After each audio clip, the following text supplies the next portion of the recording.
تو آپ نے کہا مجھے پسند ہے۔ اسی طرح سورہ ملک سورہ نمبر 67 سورہ ملک کی بھی یاد رکھیے بڑی جو ہے فضیلت جو ہے آتی ہے، اور اس کے فضائل میں یاد رکھیے آتا ہے جو نبی اکرم صلی اللہ علیہ وسلم کے تعلق سے آتا ہے کہ آپ نے فرمایا، جامع ترمذی کی روایت، حدیث کے الفاظ جابر رضی اللہ عنہ فرماتے اور کہتے ہیں کہ اللہ کے رسول صلی اللہ علیہ وسلم اس وقت تک نہ سوتے جب تک سورہ علم تنزیل مطلب سورہ سجدہ کو علم تنزیل بھی بولتے ہیں، اس کی ابتدا جو ہے، ٹھیک، علم تنزیل سورہ سجدہ سورہ نمبر 32، اور تبارک الذی بیدہ الملک سورہ نمبر 66، سورہ ملک سورہ تبارک الذی نہ پڑھتے جب تک نہ سوتے، سورہ سجدہ سورہ نمبر 32 اور سورہ ملک سورہ نمبر 67۔ اب کوئی آدمی سوچ سکتا سورہ بنی اسرائیل اور سورہ زمر ایک جگہ آ رہا ہے، بہت بڑی بڑی صورتیں ہیں، 17 اور 39، کہیں آ رہا ہے سورہ ملک اور سورہ سجدہ 32 اور 67۔ تو ہو سکتا ہے نبی اکرم صلی اللہ علیہ وسلم کچھ صورتیں معمول پڑھتے ہوں گے اور کچھ صورتیں کبھی پڑھتے اور کبھی نہیں پڑھتے ہوں گے، جس نے جب جو دیکھا اس نے وہ عمل کو روایت کر دیا۔ سمجھ رہے ہیں بات کو؟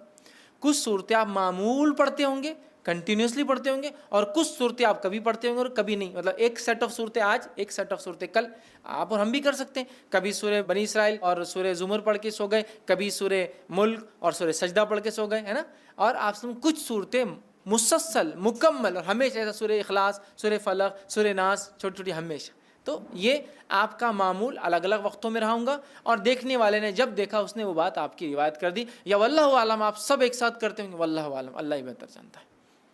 ٹھیک ہے۔ تو بہرحال اس میں آتا ہے کہ آپ دو صورتیں، مطلب الف لام میم تنزیل، ٹھیک ہے، مطلب یہ سورہ سجدہ اور اس کے بعد تبارک الذی بیدہ الملک سورہ نمبر 67 پڑھتے ہیں۔ سورہ ملک کو آپ صلی اللہ علیہ وسلم فرماتے اور کہتے ہیں، حاکم کی روایت ہے، عبداللہ ابن مسعود رضی اللہ عنہ کے راوی کہتے ہیں، سورہ ملک تبارک الذی بیدہ الملک عذاب قبر سے رکاوٹ ہے۔ آپ سب روز پڑھتے اور یہ عذاب قبر سے رکاوٹ ہے، آڑ ہے، ڈیفنس ہے میرا اور آپ کا، یاد رکھیے۔ اسی طرح جو ہے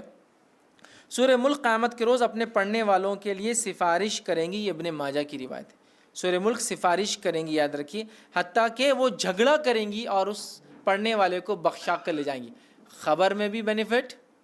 آخرت میں بینیفٹ۔ سورہ ملک تبارک الذی بیدہ الملک، ٹھیک، وہو علی کل شیء، یہ آپ پڑھیں گے، اس کے یہ فائدے۔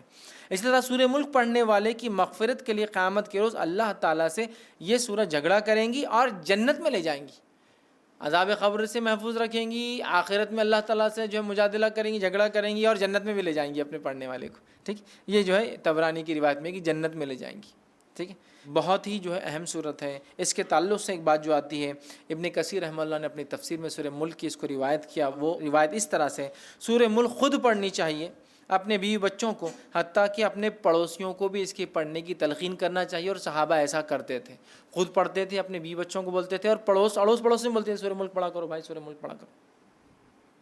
سمجھ رہے ہیں؟ ہمیں بھی کرنا چاہیے۔ اسی طرح آگے بڑھتے ہیں، سورہ نمبر 76